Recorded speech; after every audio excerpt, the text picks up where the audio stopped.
I want to ask you all one question.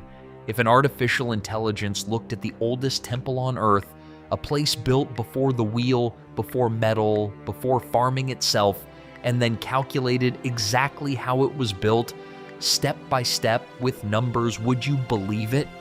Probably not. But that is exactly what we did. We took 30 years of excavation data from Gobekli Tepe in southern Turkey, the most impossible construction site in human history, and we fed all of it into Grok AI. The weight of every pillar, the distance to the quarry, the exact list of tools those people had. Then one simple instruction: reconstruct how this was built and show your math. What came back surprised even us, because the AI's numbers pointed to a method that sounds unbelievable until you see the proof. And the proof is real. Part of it is still lying in the quarry, a 50-ton pillar abandoned in the middle of the work, with the tool marks still visible after 12,000 years. And another part was found somewhere nobody expected, in the garbage. In today's video, we are going to look closely at every piece of evidence. And believe me, as the story moves forward, the answers will become even stranger than the questions. So make sure you stay with us until the very end, because what you are about to hear might completely change the way you look at the beginning of civilization. But before we get into all the details, don't forget to subscribe to the channel. On a dry hilltop in southeastern Turkey, near the city of Sanliurfa, there is a place that has been confusing scientists for 3 decades. This place is called Gobekli Tepe, which means Potbelly Hill. At first glance, it looks like an ordinary mound in an empty landscape, but as soon as someone gets a little closer, it starts to feel like there is something here that is far from ordinary. In 1963, a survey team walked across this hill. They saw broken limestone slabs and thousands of flint tools on the ground. They wrote it down as a medieval cemetery and moved on. For more than 30 years, nobody looked twice. Then in 1994, a German archaeologist named Klaus Schmidt read that old report and decided to see the hill for himself. Within minutes of walking the surface, he realized those slabs were not gravestones. They were the tops of enormous prehistoric pillars, and the hill itself was not natural. It was artificial, a man-made mound up to 15 meters deep, hiding something enormous underneath. What came out of the ground defied belief. Rings of giant T-shaped pillars standing in circles. The 2 central pillars of the largest enclosure are 5.5 meters tall and weigh between 8 and 10 tons each. Their surfaces are covered in carvings: foxes, scorpions, vultures, snakes, wild boars.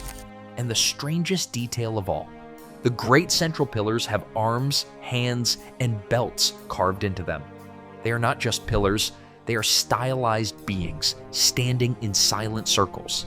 Then the radiocarbon dates came back, and archaeology had a collective heart attack.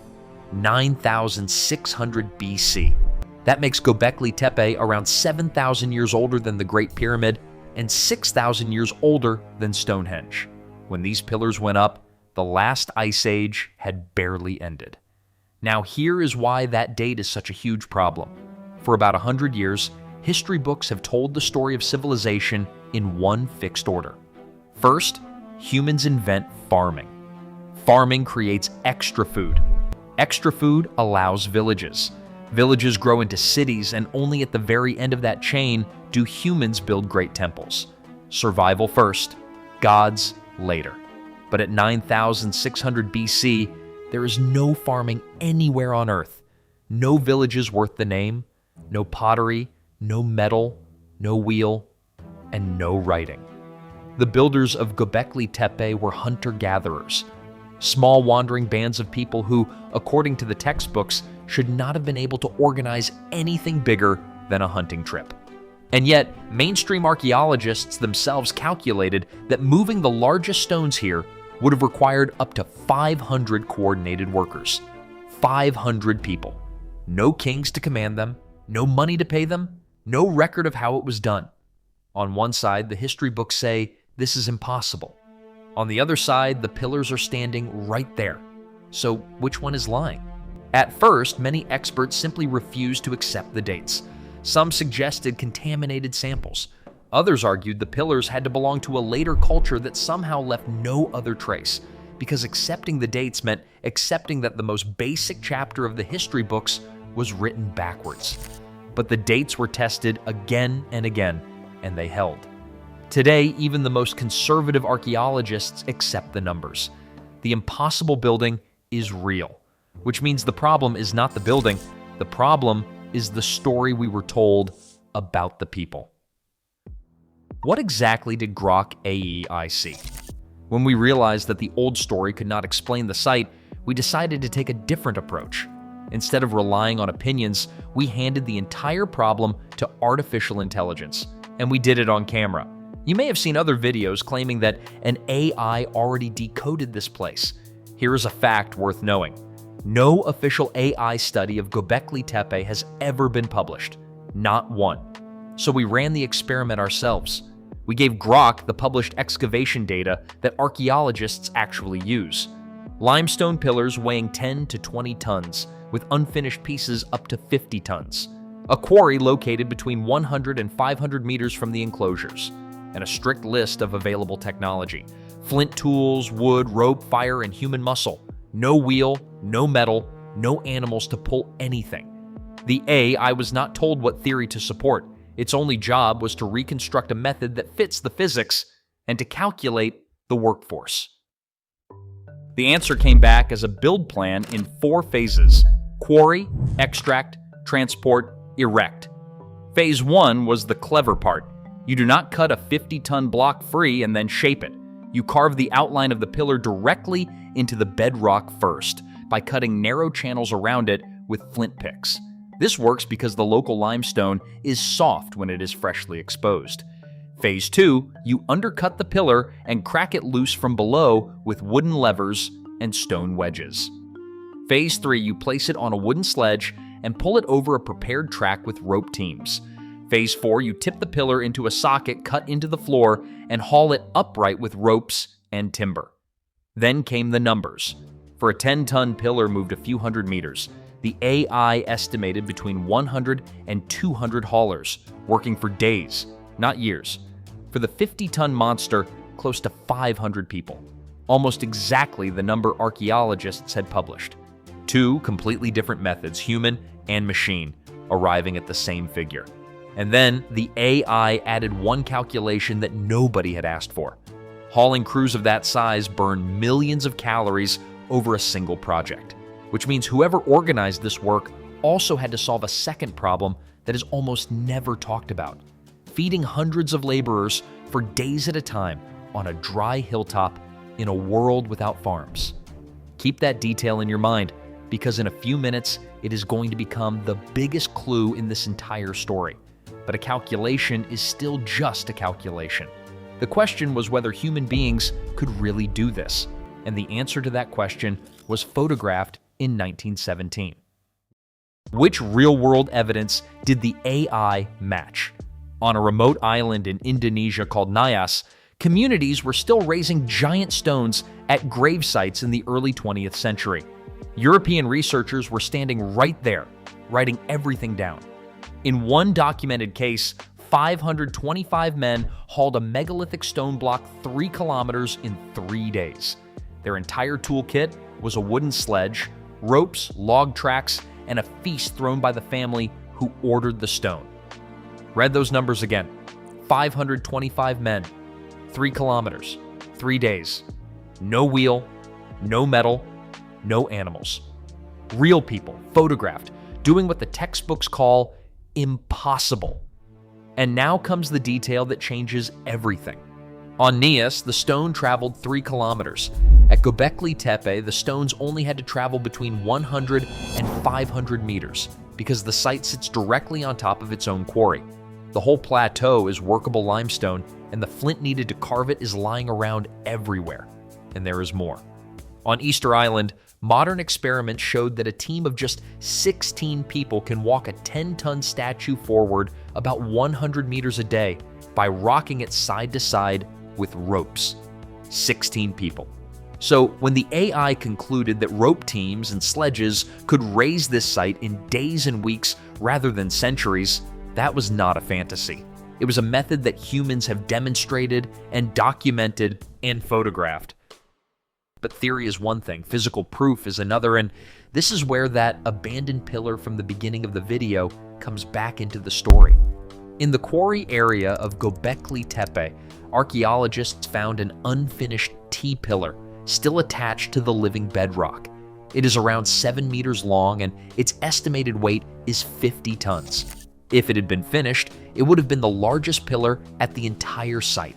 And carved into the rock around its outline, you can still see narrow channels, exactly the kind of trenches the reconstruction predicts cut by flint tools, tracing the pillar's shape so it could be levered free from below. The tool marks are still there. After 12,000 years, you can still see where stone picks bit into the rock, stroke by stroke. Think about what that means. A finished pillar hides its method. An abandoned pillar confesses it. The builders did not just leave behind a monument, they left behind the instruction manual, frozen in the middle of a step.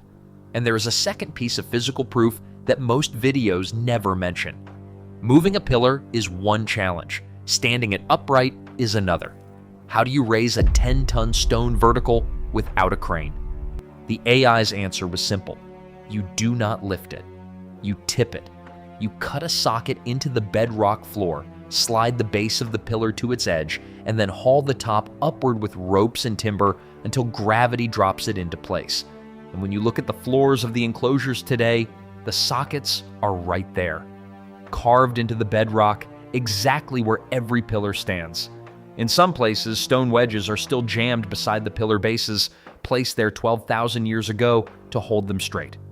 The builders' hands are gone, but their last adjustments are still in position. So the method is proven. But be honest, the method was never the deepest mystery, was it? Because you can know exactly how to move a 50-ton stone, and it means nothing unless 500 people actually show up at sunrise, grab the ropes, and pull together for days. There were no wages, there were no armies. So what made Ice Age hunters show up for work? The answer was found in the dirt between the pillars, and it is the strangest discovery in this entire story. When archaeologists dug through the material packed around the enclosures, they found it loaded with animal bones. Not a scattering. More than 100,000 fragments. Gazelle, wild cattle, and wild ass smashed open for the marrow in quantities that exceed anything known from ordinary settlements of that time. This was not daily dinner. This was event catering. And notice one more detail because it quietly settles a very old argument. Every single species in those deposits is wild. Hunted gazelle, wild cattle, wild donkeys. There is not a trace of herded or farmed animals because such animals did not exist yet. The feast itself is proof of who was holding it. Hunters. Just imagine the scene for a moment.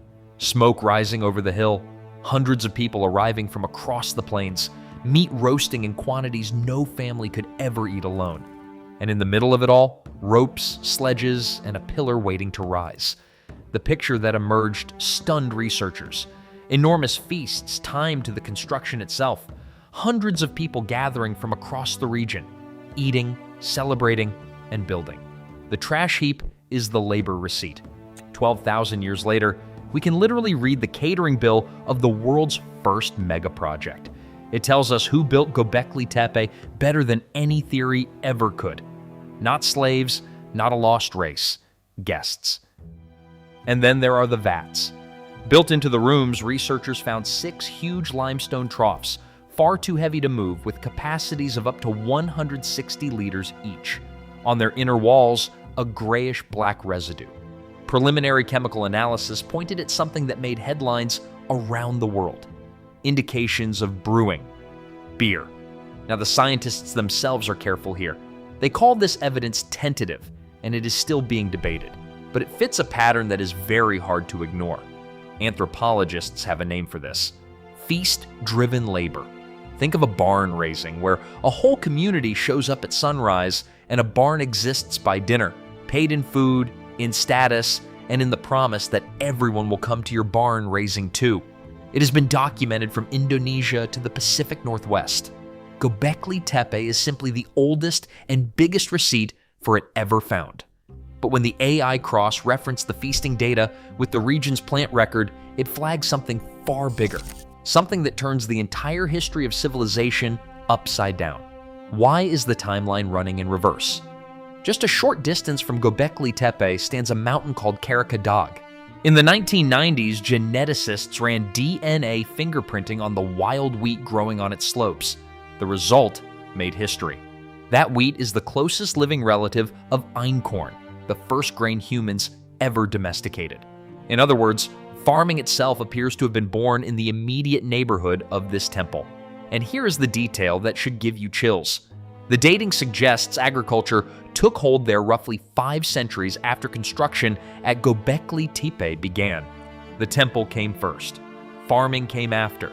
Some researchers now argue this is no coincidence. The temple was hungry for bread and possibly for beer, for feasts large enough to summon hundreds of workers again and again for centuries. That relentless demand may be exactly what pushed humans into cultivating grain in the first place. Not starvation, not climate, a construction project. Klaus Schmidt summed up the heresy in one famous sentence. First came the temple, then the city. And the site itself hides a second reversal that almost nobody talks about. Gobekli Tepe was used and rebuilt for well over 1,000 years, and archaeologists can read its layers like pages of a book. The oldest layer holds the giant monumental circles, with the tallest, finest, most richly carved pillars. The younger layer, built centuries later, holds smaller rectangular rooms, with pillars often under 2 meters tall, plainer and rougher. Stop and think about that. In every normal civilization, work improves with time. Here, the oldest work is the most magnificent, and the later work shrinks and fades. The most ambitious builders at Gobekli Tepe were the first ones. It is the same backwards pattern people argue about at sites around the world. Only here, it is not a fringe claim. It is simply what the layers show. And then the AI flagged one more detail in the data. A detail hiding in plain sight in the floor plan itself that human researchers needed 25 years and a computer to notice. For decades, everyone assumed the Great Circles were built one at a time, generation after generation. Improvised, primitive. Then researchers from Tel Aviv University digitized the site plan and ran it through a geometric analysis algorithm. The result was published in a major archaeology journal. The center points of the 3 great enclosures form an almost perfect equilateral triangle, 3 sides of equal length hidden in the layout, which means these were probably not 3 separate projects. They were planned together as one unified complex by someone who could hold the entire design in their mind before a single stone was cut. An architect, 11,500 years ago, before writing existed to even sketch the plan. When we showed this to Grok, it made a point that reframes the whole mystery. Physics was never the miracle here. The miracle is organization, planning, geometry, logistics, feeding crews, coordinating hundreds of strangers around a shared idea for years. These pillars are not a monument to muscle. They are the oldest surviving proof of management. The same method appears across an entire region. If this story were limited to one hill, some people might call it a fluke, but it is not one hill. 35 kilometers away lies a sister site called Karahan Tepe, where more than 250 T-shaped pillars have been documented, and parts of it may be just as old. And the builders there did something even more revealing. In one rock-cut chamber, they did not transport the pillars at all. They carved them straight out of the living bedrock, rising from the floor like teeth. The method frozen in place exactly as the reconstruction predicts. Turkish archaeologists are now excavating around a dozen related sites across these hills under one research effort called the Tas Tepeler Project, the Stone Hills. The same T-pillars, the same symbols, the same building tradition, surfacing at site after site. Researchers compare it to medieval Europe, where one great cathedral served a landscape of smaller churches. This was not a monument, it was a movement. And in October of 2025, Karahan Tepe produced something never seen before at any site: a T-shaped pillar carved with a human face. After 12,000 years, the builders are starting to look back at us, and there is one carving that takes this mystery to another level entirely. At Gobekli Tepe stands pillar number 43, known around the world as the Vulture Stone. Its surface is covered with birds, a scorpion, a headless human figure, and rows of strange V-shaped marks. A researcher at the University of Edinburgh has published peer-reviewed papers arguing that these carvings encode a date, somewhere around 10,950 BC, and that they may commemorate a comet impact linked to the Younger Dryas, a sudden and still unexplained return to near glacial cold that ended almost exactly when Gobekli Tepe rose. In 2024, he went further, arguing the marks could represent the world's oldest calendar. To be fair, the excavation team pushes back hard against this idea, and most archaeologists are not convinced. The animals probably carried local symbolic meanings, not star signs. But notice what just happened to this debate. Nobody argues anymore about whether these people were sophisticated. The argument is only about how sophisticated. That is how far the goalposts have moved. Why was the 50-ton pillar abandoned? There is one thing at Gobekli Tepe that makes almost every visitor ask the same question. If this work was going so well, why was that giant pillar left lying in the quarry, half-finished, forever? History gives no record of the day the work stopped, but the evidence points to an answer, and it might be the most poetic ending in archaeology. Around 8000 BC, after more than 1,000 years of use, activity at Gobekli Tepe faded away. The site was not destroyed or conquered, it was simply left behind and slowly entombed under meters of debris and soil, which is exactly why it survived intact, while the rest of the ancient world was looted and recycled. By then, the world that had built it was disappearing.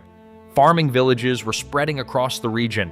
The wandering hunters who once traveled here for feasts and stone raisings were becoming settlers, with fields and fences and gods of their own. Nobody needed to move mountains together anymore. So somewhere in that long goodbye, a work crew stood around a half-finished 50-ton pillar, looked at each other, and simply never came back. The pillar was not abandoned because civilization failed. It was abandoned because civilization had finally been born. So in the end, the biggest question remains: did the AI just expose the biggest mistake in the history books? Because throughout this story, a whole chain of findings appeared that are very hard to ignore. The workforce calculation, up to 500 people, matching the archaeologist's own estimate. The 1917 photographs from Nias. The unfinished 50-ton pillar still attached to the bedrock with the flint channels around it. More than 100,000 feast bones. The 160-liter vats with traces that may be the world's oldest beer. The first domesticated wheat, born on a mountain nearby 5 centuries after the temple. And a perfect equilateral triangle hidden in the floor plan, drawn by an architect before writing existed. Piece by piece, the evidence says the textbooks had the story of civilization exactly backwards. Humans did not build temples because they had farms and cities. Humans got farms and cities because they built a temple. Every city on Earth, every harvest, every paycheck, and every glass of beer traces back through 10,000 years of dominoes to hills exactly like this one. And maybe the strangest fact of all is this. Geophysical scans show around 20 stone enclosures inside the mound. After 30 years of excavation, only a handful have been opened. Less than 10% of Gobekli Tepe has been excavated.